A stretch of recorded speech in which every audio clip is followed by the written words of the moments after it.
Si t'es acteur, t'as déjà au moins entendu cette phrase une fois dans ta vie. Alors, t'as des news en ce moment?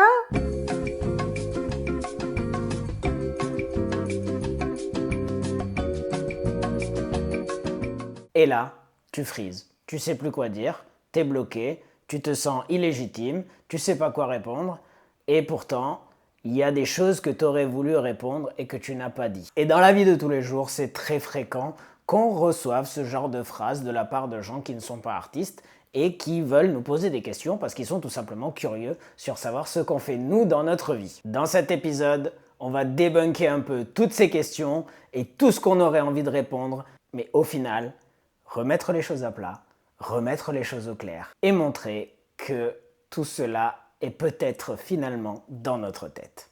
Avant de commencer, bienvenue à tous, je suis Yvan Madère et vous êtes sur The Act Club Podcast. Ça me fait vraiment plaisir de revenir sur ce genre d'épisode podcast, ça fait longtemps que je ne l'avais pas fait, on a fait une belle parenthèse avec toute la série des Nikon Film Festival, on alterne toujours avec des belles petites interviews, d'ailleurs restez bien connectés parce que la semaine prochaine il y a une interview incroyable qui va sortir avec une invitée de marque et je suis vraiment très content d'avoir pu l'interviewer. Donc c'est pour ça, restez bien connectés parce que ça peut intéresser notamment les acteurs. Je tiens à remercier tous ceux qui ont commencé à suivre la page depuis les épisodes du Nikon Film Festival. On est plus d'une centaine et ça pour moi c'est incroyable. Continuez à vous abonner parce que ça fait grandir la chaîne. Plus la chaîne grandit, plus on va pouvoir commencer à proposer des belles choses. Donc merci à tous, merci à ceux qui suivent, mais sans plus tarder, rentrons dans le vif du sujet. Quand tu es acteur, tu as forcément des gens qui te posent des questions. Je tiens à remettre les choses en place. C'est un disclaimer. Je ne suis pas là pour faire du pointage d'index sur les gens qui posent des questions et je ne suis pas là pour que nous, les acteurs, on se victimise en se disant qu'on se sent mal à l'aise à répondre à ces questions-là. On va remettre les choses à plat et on va décortiquer un peu tout ça. Déjà, pour commencer, dans cet épisode, je vais décortiquer toutes les petites phrases que les gens posent aux acteurs, tout ce que nous, on aurait envie de répondre, tout ce qu'on répond réellement, mais aussi tout ce que réellement ça veut dire, ces questions et ces réponses. C'est parti! Pour reprendre le premier exemple. Alors, t'as des news en ce moment? Et si tu n'as rien de visible à leur montrer, tu te sens en malaise, tu sais pas quoi répondre, tu te sens illégitime parce que tu te dis bah là en fait j'ai rien, donc si je dis que j'ai rien, je vais montrer que je suis un acteur raté parce que j'ai pas de news, parce que j'ai pas de tournage, parce que j'ai pas de casting, parce que j'ai pas ci, parce que j'ai pas ça, parce que j'ai rien à annoncer de concret. Alors déjà avant toute chose, je tiens à dire un truc. Par rapport aux gens qui posent ces questions-là. Ce n'est pas de la malveillance. Ils sont pas là pour vous poser des questions, pour vous mettre le doigt sur la plaie en disant « Alors, tu travailles ou tu travailles pas? Fais-moi voir si t'es un raté. Voyons voir si j'arrive à te déstabiliser puisque t'es un acteur et que tu te la pètes et que tu penses que t'es je sais pas qui, je sais pas quoi. » Non, la plupart du temps, quand les gens posent ces questions, c'est tout simplement que c'est un monde qu'ils ne connaissent pas. Eux, ils ne voient que l'endroit du décor, ils ne voient que ce qu'on affiche. Et donc, c'est quelque chose qui donne extrêmement de curiosité parce que c'est un métier qui n'est pas comme les autres. C'est un monde qui n'est pas comme les autres. Ce sont des règles qui ne fonctionnent pas comme celles des autres. Donc, ça crée extrêmement de curiosité pour les gens qui ne sont pas dans le métier. Et c'est pour ça qu'ils vous posent ces questions-là. Et c'est pour ça que nous, on va changer le narratif. On va changer un petit peu comment nous, on pense et comment nous, on approche ces questions-là plutôt que de se sentir trigger à chaque fois que quelqu'un nous pose une question.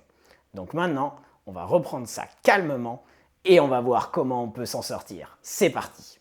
Donc, est-ce que tu as des news en ce moment? Non, je n'ai pas de news. Comment je vais faire?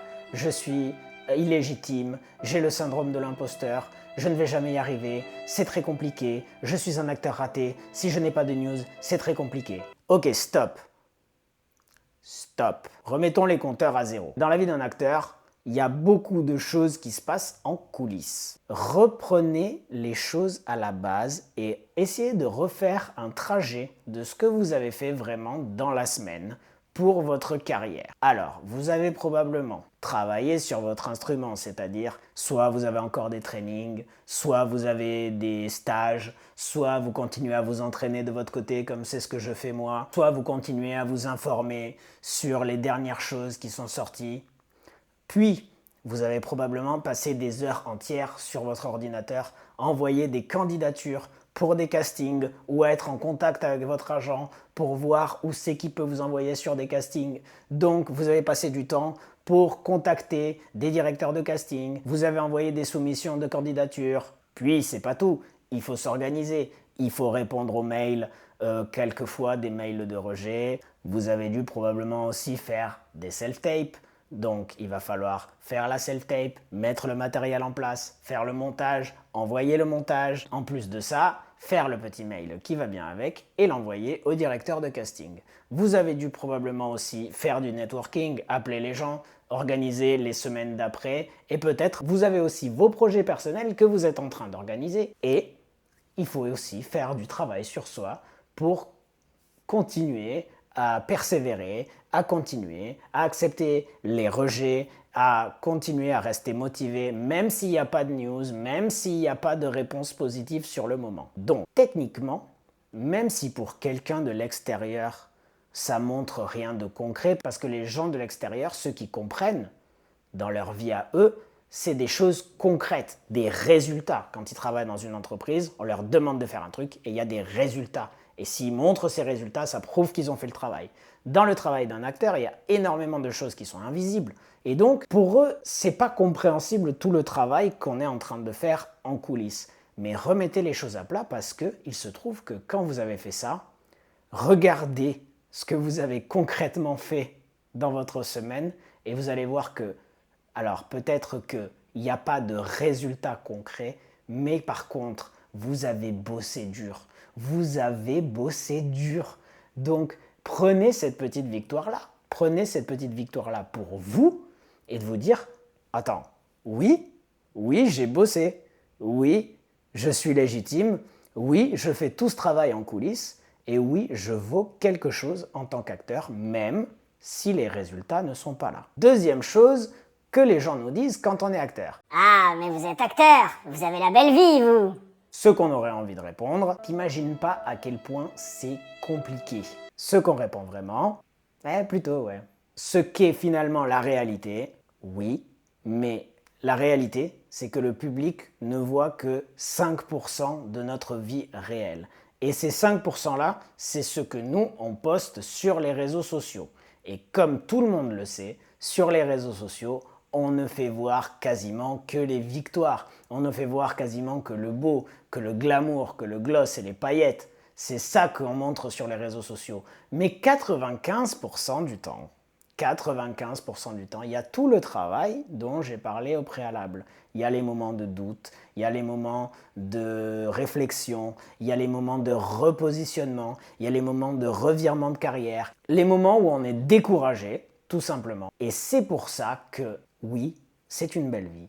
Oui, on est privilégié de faire ce travail parce que c'est rare d'avoir un travail qui est aussi une passion et quelque chose pour laquelle ça fait battre notre cœur. Donc oui, on est extrêmement privilégié d'être des acteurs, mais pour pouvoir travailler en tant qu'acteur et continuer dans cette carrière-là, c'est un travail acharné, c'est énormément d'efforts, c'est énormément de persévérance et c'est pour ça que oui, il ne faut pas oublier qu'on est des privilégiés de pouvoir vivre de ce métier-là, mais c'est aussi également beaucoup de travail et d'abnégation pour pouvoir arriver à en vivre. Voilà. Une chose qu'on entend pas mal aussi, c'est « Mais vous travaillez pas beaucoup, non? » Ce qu'on aurait envie de répondre, tu veux dire pas payé? Dans la réalité, un acteur qui est motivé travaille tout le temps. C'est juste que parfois c'est pas visible, c'est pas rémunéré, mais il se trouve que on n'a pas des horaires de travail bien spécifiques. On n'a pas d'horaire en fait. Il se trouve que si le soir on est en train de regarder la télé et qu'on voit sur les réseaux sociaux ou que notre agent nous appelle pour dire qu'il y a un casting, eh ben tu te lèves, tu arrêtes la télé et tu te mets parce que l'industrie va très très très vite et que si t'es pas le premier à te jeter sur le casting, il y en aura au moins 1200 autres qui vont aller sur le casting en même temps que toi. Donc il faut toujours être sur le qui-vive, toujours être motivé, toujours être prêt à faire une self-tape, toujours être prêt à partir et quelquefois, il faut juste avoir le sac à dos prêt et pouvoir être prêt à partir sur un tournage à Pékin ou en Pologne. On ne sait pas. Donc en fait, on ne travaille pas beaucoup de manière visible peut-être, mais en fait, dans les coulisses, c'est la partie la plus difficile du travail d'un acteur. Et on aimerait que ce soit beaucoup plus visible, mais quelquefois c'est pas le cas, et c'est tout ce travail en coulisses qui fait que on travaille de plus en plus de manière visible. Ça, c'était la réponse. Ensuite, prochaine phrase, ça c'est quelque chose que j'ai souvent entendu, je sais pas si c'est le cas chez tous les acteurs, mais en tout cas, à moi on me l'a dit souvent. Ah bah t'as qu'à mentir, t'es acteur. T'as qu'à sortir un bobard, t'es acteur. Ce que j'aurais envie de répondre c'est, ah oui, donc en fait pour toi, si je suis acteur, je suis capable de mentir. Alors, je vais vous dire un secret, je suis incapable de mentir. Dans le sens que, c'est pas que je suis incapable de mentir, je peux mentir, sauf que ça se voit sur ma tête que je mens, j'ai une tête de coupable. J'ai une tête de coupable quand je mens. Ça se voit sur ma tête quand je mens. J'ai une tête de coupable. Voilà. Et c'est ce que les gens, quelquefois, peinent à comprendre. Pas tous, mais quelquefois, les gens peinent à comprendre que jouer, c'est mentir. Non. En fait, et je parle pour les bons acteurs, effectivement, jouer, c'est finalement être vrai dans des conditions imaginaires. C'est être le plus vrai possible dans des circonstances imaginaires. Et ça, c'est quelque chose qui est important parce que quand je joue un personnage, je suis vrai à 100%, seulement que je suis dans des circonstances qui ne sont pas les circonstances de tous les jours. Donc non, la vérité, c'est que je ne sais pas mentir. Alors attention, il y a des acteurs qui savent très bien raconter des bobards dans la vie de tous les jours. Il y a des menteurs partout. Et ça, c'est la même chose dans tous les corps de métier et dans toutes les industries. Il y a des menteurs, ça existe, c'est une réalité. Mais c'est pas parce qu'on est acteur qu'on sait mieux mentir. Voilà. Autre chose qui me revient régulièrement, c'est Ah, t'es acteur? Du coup, j'ai pu te voir dans quoi? ce qu'on pense réellement. Donc si tu m'as pas vu, je vaux rien, c'est ça? Et c'est quelque chose dont j'ai beaucoup souffert quand moi je faisais beaucoup de théâtre. Parce que quand on me posait cette question-là, en fait, quand je jouais au théâtre, j'avais comme qui dirait pas de preuve physique de mon travail. Je pouvais dire, bah oui, j'ai joué dans le sud de la France, telle date. Et si les gens n'étaient pas dans le sud de la France à telle date, je pouvais mentir, entre guillemets, et je me sentais pas légitime parce que pour moi, seuls les gens qui avaient vu le spectacle me croyaient quand je disais que j'étais acteur, ce qui est totalement absurde si on y pense. Mais quand j'ai commencé à faire la transition du monde du théâtre au monde audiovisuel, c'était comme qui dirait, oui, en fait, dans le monde audiovisuel, il y a la preuve parce qu'une fois que tu as fait un projet audiovisuel, ça reste à tout jamais et tu peux le montrer dans 10 ans, dans 20 ans, dans 50 ans, dans 100 ans. Les images restent. Alors que quand tu fais du théâtre, les images ne restent pas. Ce qui est complètement absurde. Parce que quand tu fais du théâtre, tu peux avoir un très très long CV et il y a des gens qui vivent comme ça. Et il y a des gens qui ne feront que du théâtre toute leur vie. Et pour le coup, il faut juste croire qu'ils sont là et qu'ils ont fait ce travail. Puisque on est là, le problème était vraiment dans ma tête de me dire, si je fais du théâtre et que les gens ne m'ont pas vu sur scène, ma carrière n'est pas valide. Ce qui est complètement débile. Donc, c'est pas parce que vous n'avez pas vu un acteur à la télé, au cinéma ou sur Netflix que ce n'est pas un acteur valide. Encore une autre chose, c'est Ah ouais, t'es acteur. Mais t'as envie? ce qu'on aimerait dire.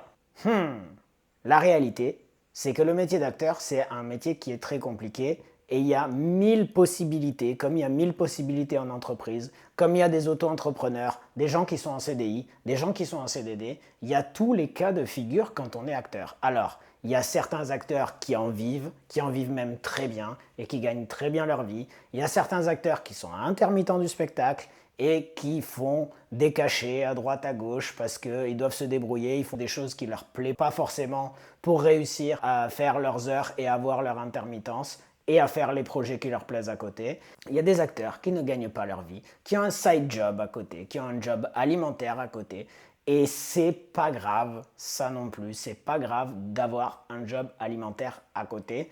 C'est juste que pour l'instant, ils n'ont pas les projets qui payent sur le moment, mais ils ont l'envie et l'intention. Et ce qui fait pour moi un acteur, c'est pas le fait d'en vivre, même si c'est important et si c'est vers ça qu'on veut aller. Évidemment, tout le monde rêve de vivre de ça et de pouvoir faire que ça. Ça, c'est l'objectif de tous les acteurs, en tout cas je le pense. Mais il faut arrêter de penser que c'est une tare d'avoir un job alimentaire à côté. Parce que il faut penser que nous, dans le système français, on a cette chance-là que l'intermittence du spectacle existe. C'est quelque chose qui n'existe nulle part ailleurs, ou presque nulle part ailleurs. Il y a d'autres pays qui ont un système légèrement similaire, mais pas tout à fait. Mais aux États-Unis, l'intermittence n'existe pas. Au Royaume-Uni, l'intermittence n'existe pas. En Italie, l'intermittence n'existe pas. Et la plupart des acteurs, à part si vraiment ils ont trouver un job qui paye bien, vont devoir faire des jobs alimentaires à côté. C'est pas pour rien qu'à Los Angeles, presque 90% des serveurs que vous verrez dans les restaurants sont des acteurs qui n'ont pas encore eu le rôle qu'ils devaient avoir. Ça, c'est une réalité et je veux bien que les gens oublient ça. Ça, c'est une chose importante. C'est pas parce qu'un acteur a un job alimentaire à côté que ce n'est pas un acteur. C'est tout à fait un acteur. Le fait d'être acteur, c'est quelque chose que vous avez au plus profond de vous. Et encore une fois, ce n'est pas le projet payant qui fait que vous êtes un acteur, c'est vous qui êtes un acteur parce que vous l'avez décidé. Point. Au moins ça, c'est clair pour tout le monde. Une question aussi, un peu moins délicate cette fois-ci, là je dois l'avouer, c'est... Tu gagnes combien quand t'es acteur? Là, ce qu'on aimerait répondre, c'est « Ah ouais, et moi, je ne te demande pas combien tu gagnes. » La réalité, c'est que le métier d'acteur a des différences énormes au niveau des payes. Et ça, c'est une réalité. C'est-à-dire qu'il y a des jobs qui peuvent être extrêmement bien payés. Ou par exemple, ça va être énormément d'argent pour peu de temps réel de travail. Je fais des grands guillemets comme ça avec mes mimines. Avec le temps réel de travail. Ce que j'appelle le travail, c'est le travail tourné, c'est-à-dire quand tu es face à la caméra ou sur scène. Donc il y a des travaux qui sont extrêmement bien payés, notamment dans la publicité, puisqu'il y a la période de tournage et puis il y a les droits qui vont être payés beaucoup plus tard, où là, ça gagne énormément d'argent, on parle de grosses sommes. Mais encore une fois, puisque là, je parle pour un travail international et pas seulement en France. Puisque les acteurs n'ont pas ce système de l'intermittence-là, c'est bien qu'ils aient ces droits-là, parce que ces droits-là vont leur permettre de vivre dans la période de vide qu'il y aura entre plusieurs projets différents.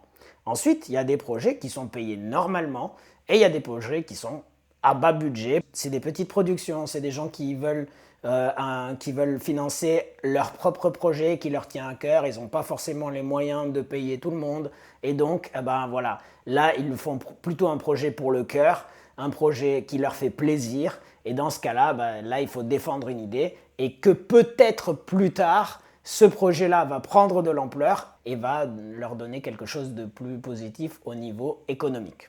Voilà.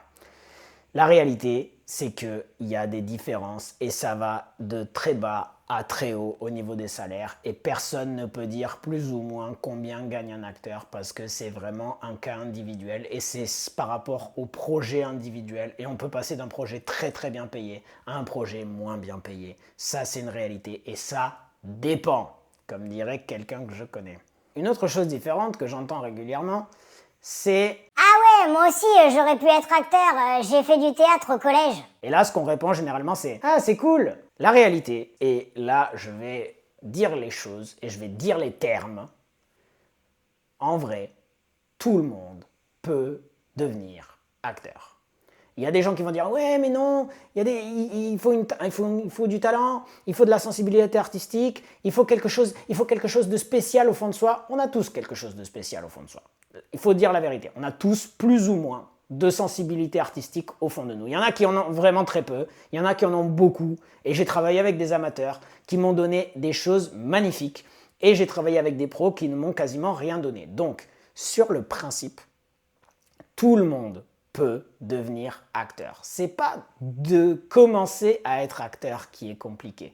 Tout le monde peut commencer à être acteur, tout le monde peut tomber sur un coup de chance, casting sauvage, on te caste dans la rue, paf, tu fais ton premier film, t'es casté, merci, au revoir, et hop, t'es acteur. Non, je veux juste remettre les choses au clair. C'est pas de commencer à être acteur qui est difficile. La chose la plus difficile dans ce métier, c'est de continuer, de persévérer et d'avoir une longue carrière en tant qu'acteur. Ça, c'est la chose difficile. C'est durer dans le métier avec une bonne mentalité. Ça, c'est difficile. Sinon, tout le monde peut être acteur. Et la réalité, c'est aussi une question de choix et de mentalité. Si tu as fait du théâtre au collège et que tu as fait le choix de ne plus être acteur, c'est ton choix. Et si tu as choisi de faire une autre carrière à côté, c'est ton choix. Et moi, j'ai fait ce choix-là de rester acteur dans les bas comme dans les hauts. Et personne n'a de choses définitives. Personne n'a de choses définitives dans la vie. Si à 45 ans, tu te réveilles et tu te disais, mais moi, en fait, depuis le début, je voulais faire acteur, j'ai fait ça au collège, ça me plaisait, c'était ma passion, c'est mes parents qui m'ont obligé à faire une étude d'avocat. Moi, je voulais être acteur à la base, mais réveillez-vous et faites le travail si vous voulez devenir acteur à 45 ans, à 55 ans, à 65 ans, à 90 ans. Vous avez le choix de changer de voie. Et si un acteur, un jour, à 55 ans, qu'il a fait le travail d'acteur et qui décide de ne plus être acteur, il peut aussi décider de s'arrêter et de faire autre chose. C'est toujours une question de choix et de responsabilité. Optimisme et responsabilité. Vous avez le choix de faire ce que vous voulez. Mais après, une fois que vous faites ce choix-là, il faut en assumer les conséquences. Une dernière chose que j'entends souvent également, c'est « Mais du coup, tu dois rencontrer des gens connus !»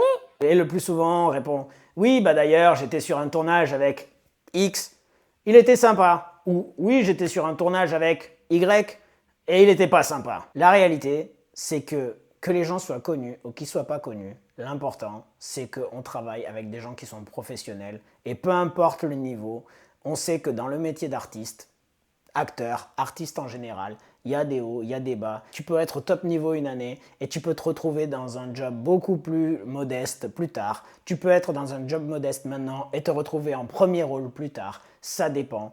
Et il ne faut pas oublier ça. Et l'important, ce que j'ai envie de dire, ce que je dis tout le temps, c'est que sois respectueux avec tout le monde. Tu ne sais pas quand tu montes, tu ne sais pas quand tu descends et tu ne sais pas qui c'est que tu croises dans l'entre-deux. Donc sois sympa avec tout le monde, sois respectueux avec tout le monde. Si tu es en haut, sois respectueux avec ceux qui sont en bas. Si tu es en bas, sois respectueux avec ceux qui sont en haut. Parce qu'on est tous pareils, on est tous dans le même bateau et ça n'a rien à voir avec la célébrité. Ça, c'est une chose qui était pour moi importante d'en parler. Parce que la célébrité, au final, c'est quoi ? Combien de temps ça dure? Et il y a des gens qui étaient probablement très célèbres à une époque, que tout le monde a oublié. Et il y a des gens qui étaient bofs et des gens qu'on se rappelle encore. Donc, ça veut rien dire. Et juste, c'est pas parce que les gens sont connus qu'ils sont plus ou moins que nous. Voilà, tout simplement. Bon, j'ai dit énormément d'exemples, il y en a encore beaucoup. Dites-moi dans les commentaires si vous aussi vous avez d'autres petites phrases comme ça. Si j'ai assez de petites phrases comme ça, peut-être que je ferai un épisode 2. C'était un épisode qui était important pour moi, juste pour clarifier une chose finale. C'est que la plupart des gens qui vous posent ces questions ne le font pas avec une mauvaise intention.